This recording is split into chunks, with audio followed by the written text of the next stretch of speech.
Avant de commencer cette vidéo, je vous invite à voir la première partie qui concerne le personnage de Revan en tant que chevalier Jedi. C'est très important pour comprendre cette vidéo, tout simplement parce que c'est la suite. Nous allons aujourd'hui nous intéresser au personnage en tant que Senior Sith, en tant que Dark Revan.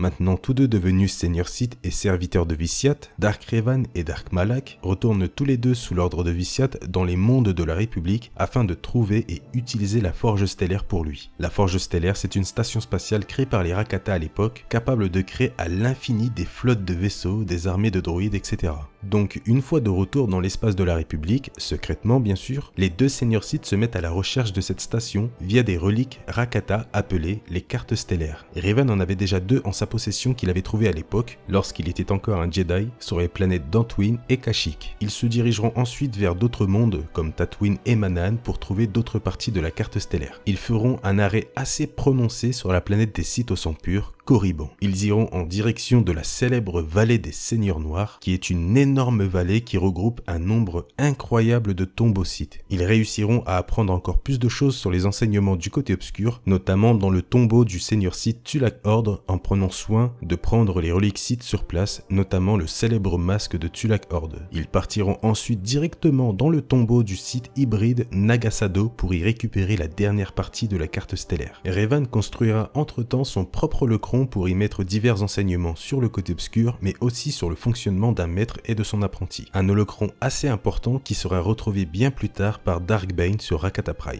Bref, les deux Senior Sith finissent par réunir les cartes stellaires pour finalement réussir à trouver l'emplacement de la Forge Stellaire. Elle se trouvait sur la planète Léon, appelée souvent Rakata Prime, la planète d'origine donc des Rakata. Ils se dirigeront donc directement là-bas sans perdre de temps, mais leur vaisseau s'écrasera sur la planète et ils seront capturés par un Rakata venant d'un clan survivant d'une ancienne guerre civile entre Rakata. Logique. Ils seront emmenés devant le dirigeant de ce clan, un guerrier Rakata appelé l'Unique. Grâce à la force, Revan réussit à comprendre la langue ancienne Rakata pour parler avec l'Unique. Ils concluront à marcher. Si Revan vole un livre ancien d'une tribu adverse, l'Unique lui donne accès au temple des anciens, l'endroit de la Forge Stellaire. Mais Revan, lui, va trahir l'Unique et s'alliera pendant un certain temps avec le clan adverse qu'il trahira aussi lorsque la porte de l'ancien temple sera ouverte par les Rakata. Dark Revan et Dark Malak étaient maintenant en possession de la Forge Stellaire, une station que Vysiat leur avait demandé de trouver. Revan va notamment laisser son holocron sur la planète qui sera retrouvé plus tard, comme je l'ai dit, par Dark Bane, mais une chose surprenante va arriver aux deux Senior Sith au moment de prendre la station. Ils réussissent tous les deux à échapper au contrôle de Vysiat, parce que pendant tout ce temps, depuis leur retour, l'empereur Vysiat avait quoi qu'il arrive un contrôle sur Malak et Revan. Bien sûr, ils ne redeviennent pas des Jedi quand ils échappent au contrôle de Vysiat.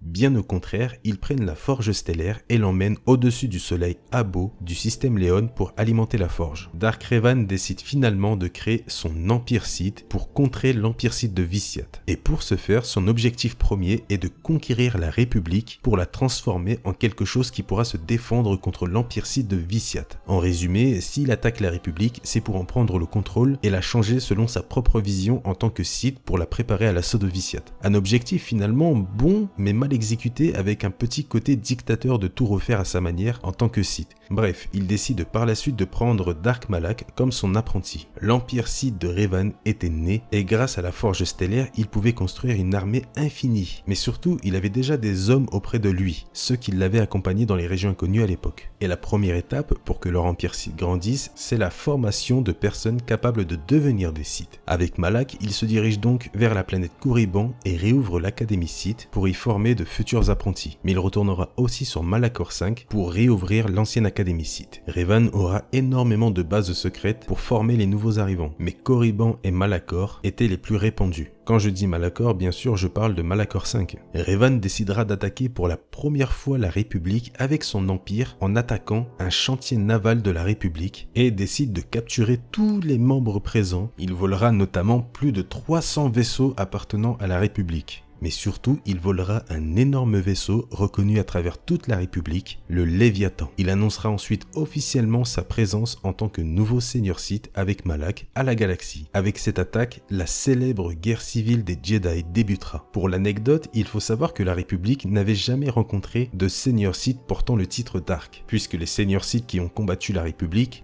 c'était les Exar Kun, les Nagasado, etc. Il n'y avait aucun Dark. Et quand Revan et Malak se sont présentés en tant que Dark Revan et Dark Malak, les nouveaux Seigneurs Sith, la République a cru qu'ils étaient tous les deux l'inventeur de ce titre, et que c'était un mot venant de la langue Rakata. C'est pour ça que beaucoup de personnes aujourd'hui croient que Dark Revan est l'inventeur du titre Dark, ou même celui qui l'a utilisé en premier, alors que ce n'est pas du tout le cas. J'ouvre une petite parenthèse vite fait, bien avant Nagasado, Exar Kun, etc., le titre Dark avait été utilisé par un Seigneur Sith, et c'est même le premier qui l'a utilisé et l'a mis en place, le dieu roi immortel de Prakit, Dark Andedu. Un Seigneur Sith qui avait en l'occurrence trouvé le secret de pouvoir transférer son esprit dans un objet ou dans le corps de quelqu'un d'autre. Une légende parmi l'ordre Sith. Mais par la suite, le titre Dark après lui a été un peu oublié, et Revan l'a seulement déterré. Voilà, fermeture de la parenthèse. Comme Revan ne voulait pas détruire la République, mais seulement la conquérir, il fera assassiner dans un premier temps beaucoup de politiciens en lien avec la République. Il enverra des assassins Sith pour le faire, et aussi HK-47, son droïde qu'il a depuis son retour en tant que Seigneur Sith. J'ai prévu de réserver un Star Info pour HK-47 parce que son histoire est déjà un peu compliquée, donc si je la mélange avec ce Star Info là, on n'est pas sorti. Mais en tout cas, sachez qu'il était là. D'ailleurs, en parlant d'HK, Revan l'appréciait énormément et trouvait que les droïdes de son genre étaient la meilleure chose pour protéger la galaxie. Donc à un moment donné, il lancera la fabrication de droïdes HK-50 sur la conception d'HK-47. Enfin bref, Revan ne voulait pas vraiment tuer des Jedi, puisqu'il avait pour objectif d'en capturer autant que possible pour les corrompre au côté obscur en tant que Jedi noir, Sith ou Assassin Sith, sur diverses bases secrètes comme je l'ai dit juste avant, Malachor 5 ou Korriban notamment. Et bien sûr, ceux qui n'étaient pas corrompus et qui ne voulaient pas mouraient. Mais au fil du temps, Dark Malak commençait vraiment à être saoulé par les agissements de Revan, qui était beaucoup trop pacifique en tant que Sith. Je le rappelle, Revan ne voulait pas détruire la République. Bien au contraire, il voulait la conquérir pour la garder intacte et la préparer à se battre contre l'Empire de Vissiat. Alors que Dark Malak, lui, il s'en foutait un peu de la République, qui est quand même à la base l'ennemi de l'ordre Sith. Et il trouvait donc Revan beaucoup trop gentil, surtout en tant que Seigneur Sith. Des mots bien sûr que Revan ne va pas apprécier, ce qui conclura les deux Seigneurs Sith à s'affronter dans un duel. Une confrontation qui s'est conclue par un coup de sabre laser directement dans la mâchoire de Dark Malak qui a complètement sauté. Il n'avait vraiment plus aucune mâchoire, ce qui l'obligera à porter une sorte de prothèse pour déjà cacher la blessure, mais surtout qui lui servira à parler, puisqu'il n'avait plus du tout la possibilité de parler avec sa propre voix. En voyant l'influence de Dark Revan à corrompre des Jedi, le Conseil Jedi se bouge enfin et décide de tendre un piège à Dark Revan directement en envoyant une flotte de vaisseaux, assez petite, vers lui pour attirer son attention pendant qu'un petit groupe de Jedi commandé par le chevalier Jedi Bastila Shan s'infiltre dans le vaisseau amiral de Revan pour directement aller le confronter. Un plan qui a parfaitement fonctionné, Revan s'en est aperçu à la dernière minute que des Jedi avaient infiltré son vaisseau et malgré les forces qu'il a envoyées pour arrêter les Jedi, Bastila Shan et 3 autres Jedi réussissent à l'atteindre sur le pont principal de son vaisseau. Une petite confrontation débute entre Bastila Shan et Revan, pendant que Dark Malak, qui était dans un autre vaisseau de commandement proche de celui de Revan, avait déjà senti que son maître Dark Revan était en danger face aux Jedi, mais il décide de ne pas du tout aller l'aider et fait exactement ce que font les apprentis Sith. Il va profiter de la situation pour prendre la place de son maître en tirant avec son vaisseau de commandement directement dans le vaisseau amiral de Revan, exactement là où il est avec les autres Jedi sur le pont. Revan est blessé gravement à cause de l'explosion des tirs de Malak et les autres Jedi aussi périssent, du moins dans la version du jeu, puisque dans la version racontée dans le jeu The Old Republic, les Jedi qui étaient avec Bastila étaient toujours en vie. Mais ça ne change rien au fait que Bastila était toujours là, et en voyant que Revan était encore en vie, Bastila décide de lui sauver la vie grâce à la force, ce qui va créer une sorte de lien très puissant dans la force entre les deux. Elle sortira bien sûr Revan du vaisseau amiral pour ensuite se diriger sur la planète d'Antuin, emplacement du Conseil Jedi de l'époque. Une fois sur place, le Conseil décide de guérir Dark Revan pour essayer d'avoir des infos sur la flotte de son empire Sith, mais le Conseil prend avant tout une mesure radicale. Effacer toute la mémoire de Dark Revan et lui implanter d'autres souvenirs à la place en prenant soin d'enfouir tous ses souvenirs actuels au plus profond de lui. Et Revan était maintenant devenu un soldat de la République, originaire de la planète d'Eralia. Dark Revan n'existait plus. Voilà pour la partie 2 sur le personnage de Revan et l'avant-dernière partie si tout va bien, puisqu'il y a en tout 3 parties pour 3 événements majeurs de sa vie, 3 événements qui font du personnage de Revan un personnage incroyable à sa juste valeur. J'aurais pu tout faire en un bloc de 40 à 50 minutes, mais c'est vraiment pas plaisant à faire et à regarder surtout. Je trouve ça bien de séparer ces événements qui sont quand même importants au lieu de tout mettre d'un coup comme dans beaucoup de vidéos déjà dispo. J'essaie de changer un peu le style pour être compris par tout le monde, sans vous perdre au bout de 40 minutes de vidéo. Donc si tout va bien, la partie 3 sera la dernière pour le moment. Peut-être qu'il y aura une partie 4, si je parle des événements de Ziol, tout ça. Donc on verra bien. Mais c'est important pour moi de marquer le changement du personnage. En tout cas, j'espère vraiment que vous avez apprécié cette partie 2 sur le personnage de Dark Revan, le Seigneur Sith. Si c'est le cas, comme d'habitude, le petit pouce bleu les amis, ça m'aide énormément, surtout dans ce genre de vidéo. Parce que clairement, c'est long et difficile à faire. Mais quand j'arrive à ce résultat, je suis plutôt content de moi. Et j'espère que c'est le cas aussi pour vous. Donc n'hésitez vraiment pas à mettre le petit pouce bleu pour récompenser le travail fourni. Et surtout me dire en commentaire qu'est-ce que vous avez pensé de cette vidéo. Avez-vous compris les choses dites dans cette vidéo? Sinon, n'hésitez pas à me le poser en commentaire, j'essaierai d'y répondre ou quelqu'un d'autre le fera. Mais j'espère de tout cœur que vous avez tout compris, mais surtout que ce n'a pas été difficile à suivre. C'est pour ça qu'il y a plusieurs parties. En tout cas, les commentaires sont ouverts pour vous. Je vous le demande très rarement, mais si vous pouvez partager cette vidéo aussi, ça me ferait très plaisir. Mais vraiment. Et comme d'habitude, vous pouvez vous abonner à la chaîne si elle vous plaît. Je vous laisse le choix, vous faites comme vous voulez. On est bientôt 90 000 sur la chaîne, c'est juste dingue. Donc un gros merci à vous et bienvenue au nouveau. Si vous avez un tout petit peu de temps à perdre aussi, vous connaissez la chanson, dans la description, il y a le lien YouTube de la chaîne pour me soutenir gratuitement. N'hésitez pas à aller faire un petit tour là-bas. Sur ce, je vous laisse. Je vous dis à plus tard. Merci à tous d'avoir suivi ce Star Info. Je vous souhaite une bonne journée ou une bonne soirée. À la prochaine.